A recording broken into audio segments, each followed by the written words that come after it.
एक गांव में दो दोस्त रहते थे, पप्पू और बंटी। पप्पू एक सीधा साधा बच्चा था।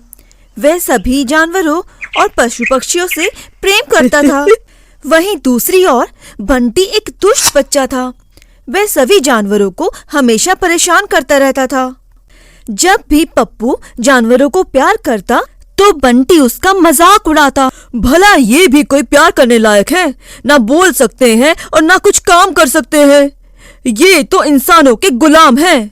पप्पू हमेशा बंटी को समझाता, प्रत्येक जीवों का अपना स्थान है। हमें सभी जीवों का आदर करना चाहिए। पशु भी भगवान का बनाया हुआ जीव है, जैसे हम हैं। पर बंटी उसकी हर बात हंसी में उड़ा देता।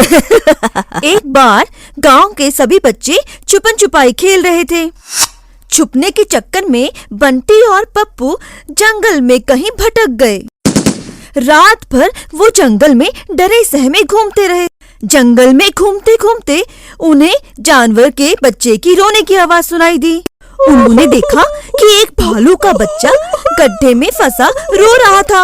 अरे चलो भाई यहाँ से, हमें इससे क्या लेना देना। हम तो खुद ही परेशान हैं। ना तो खाने को कुछ है और ना ही घर का रास्ता मिल पा रहा है। नहीं बंटी, चाहे कुछ भी हो जाए, हम इस बच्चे को इस हाल में यहाँ नहीं छोड़ेंगे। लगता है किसी शिकारी ने यह गड्ढा बनाया है इस जानवर को फंसाने के लिए। तुम्हें इसकी मदद करनी है तो करो। अगर इसकी माँ आ गई ना पप्पू, तो हमको भी नहीं छोड़ेगी। मेरी मानो और छोड़ो इसको और चलो यहाँ से। वैसे भी ये कैसे चिल्ला रहा है, कहीं शिकारी इसके साथ हमें भी ना पकड़ ले। रुको बंटी, मुझे कोशिश करने दो। काफी कोशिशों के बाद पप्पू ने उस भालू के बच्चे को उस गड्ढे से बाहर निकाल ही लिया। तभी वहाँ बच्चे की माँ आ गई। माँ ने बच्चे को पप्पू के हाथ में देखा। अरे बाप रे, मर गए आज तो। देखा, मैंने कहा था अब ये हमें नहीं छोड़ेगी। आज हमारी शामत आ गई। डरो मत बंटी, वो देखो, वो अपने बच्चे को जंगल की तरफ ले जा रही है। लगता है वह समझ गई कि मैंने उसकी सहायता ही की थी। अरे बाप रे, ये तो कमाल हो गया।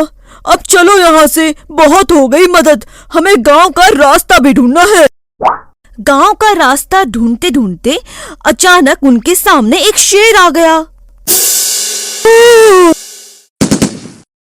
अरे बाप रे, शेर! बंटी चुपचाप खड़े रहो, हिलना या भागना मत। अरे मैं क्या भागूंगा, मेरे तो डर के मारे पैर ही जम गए हैं।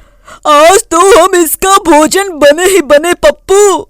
फिर जैसे ही शेर उन दोनों पर हमला करने के लिए आगे बढ़ा, भालू की माँ अचानक वहां आ गई और शेर पर दहाड़ने लगी। तभी शेर वहां से भाग गया। देखा बंटी, अगर आज हम उस भालू के बच्चे को ना बचाते तो उसकी माँ हमें शेर से ना बचाती और यह शेर हमें आज खा ही जाता। हाँ पप्पू, मैं गलत था।